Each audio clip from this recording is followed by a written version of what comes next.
Have you ever been extremely angry? Have you ever been extremely emotional? Have you sometimes felt that you are showing emotion to an extent that is not called for, that is not proportionate to the situation? We all have been in certain situations like that, or at least similar ones, right? This phenomenon in psychology is called as hysteria.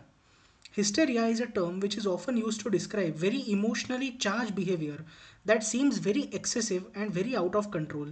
When someone responds in a way that seems very disproportionately emotional for the situation, they are often described as being hysterical. During the Victorian era, the term hysteria was a common medical diagnosis for women. It was believed at that time that hysteria is a disease which is only for women. But now we know that hysteria is something which is not just there for women but for women as well as men. Hysteria can be defined as a feature or condition that involves people experiencing physical symptoms that have a psychological cause. The diagnosis of hysteria was as far back as 1900 BC. When ancient Egyptians described the condition, they felt that it was caused by a spontaneous uterus movement. So it was also called as a wandering uterus. In fact, the word hysteria comes from the Greek word hystera, which means uterus. So the Egyptians had a very interesting but wrong technique to treat hysteria.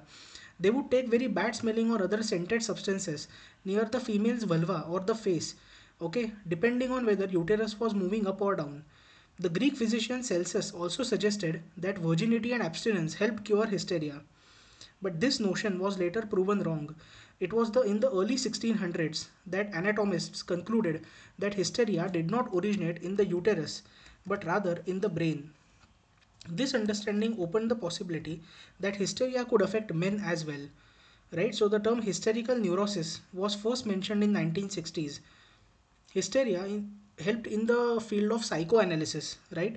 In the 1800s, French neurologist Martin Charcot utilized hypnosis, that is, hypnotizing people to treat them who were suffering from hysteria. And the student of Charcot was Sigmund Freud. So Sigmund Freud was studying with Charcot and he had experience observing the patients as well as Charcot's treatment methods. But it was Freud's work with a colleague Joseph Breuer on a case of Anna O.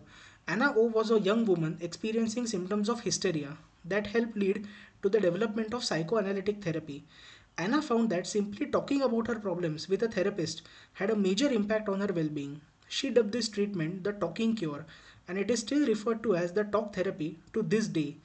Even Carl Jung, who was a colleague of Freud's, treated a young woman named Sabina Spielrein who was thought to suffer from hysteria.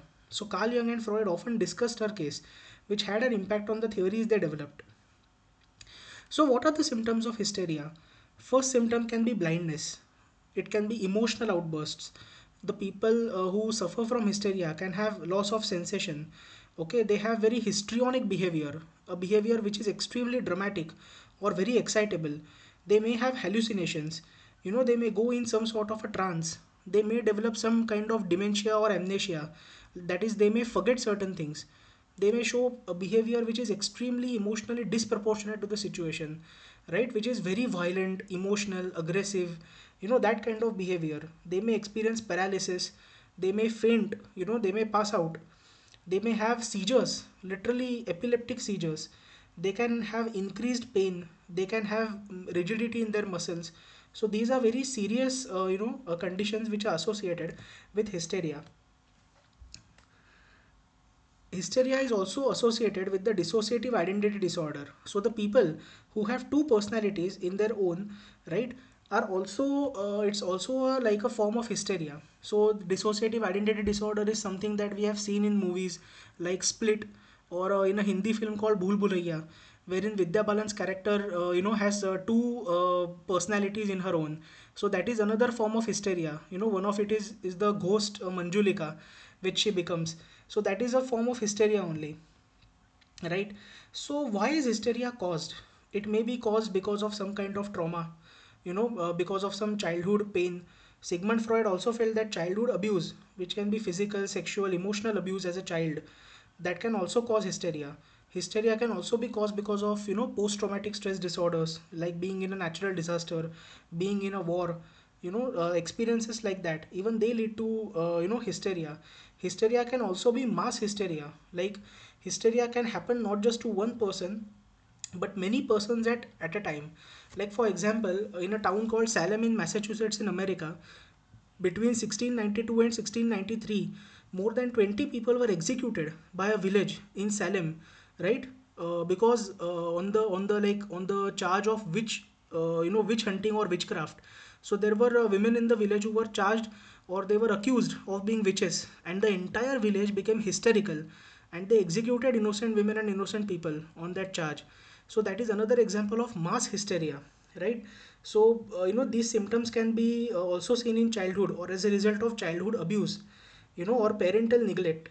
That is also sometimes cause of hysteria, or sometimes extreme anxiety, or sometimes lot of illness. These are other reasons which, because of which a person develops hysteria. That person becomes extremely violent, extremely emotional, disproportionately emotional to the situation. So hysterical contagion, it can also, that is also another form of hysteria. It can lead to groups of people to experience symptoms often associated with hysteria, like we discussed, the group or mass hysteria, like which happened to the people. Another example of mass hysteria can be, when United States won the war against Japan, in the Second World War.